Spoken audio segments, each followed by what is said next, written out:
एक समय की बात है, एक छोटे से गांव में एक गरीब लड़का रहता था जिसका नाम रामू था। रामू के पास बहुत कुछ नहीं था, लेकिन उसके पास एक गहरी अच्छाई और मेहनत करने का जज्बा था। उसका परिवार बहुत गरीबी में जी रहा था, लेकिन रामू कभी भी अपनी स्थिति पर दुखी नहीं होता था। वह हर दिन खेतों में काम करता और अपनी माँ पिता की मदद करता।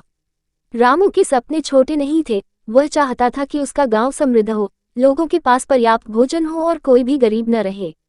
लेकिन अपने छोटे से गांव में ये बदलाव लाना आसान नहीं था। एक दिन रामू ने गांव के बुजुर्गों से सुना कि पास के जंगल में एक जादुई पेड़ है जो किसी की इच्छाओं को पूरा करता है। रामू ने सोचा, अगर वह पेड़ सच में है तो शायद मैं गांव के लिए कुछ अच्छा कर सकता हूँ। रामू ने जंगल की ओर यात्रा की और कई दिन की कठिन यात्रा के बाद वह उस पेड़ तक पहुंच गया।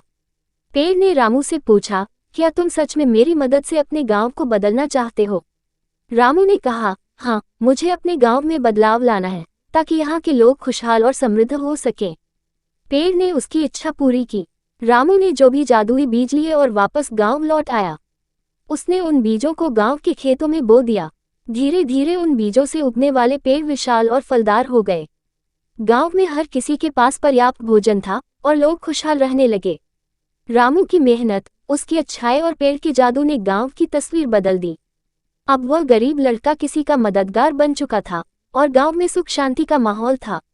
रामू ने समझा कि अगर दिल में अच्छाई और मेहनत हो तो किसी भी कठिनाई को पार किया जा सकता है। उसकी कहानी आज भी गांव में सुनी जाती है और लोग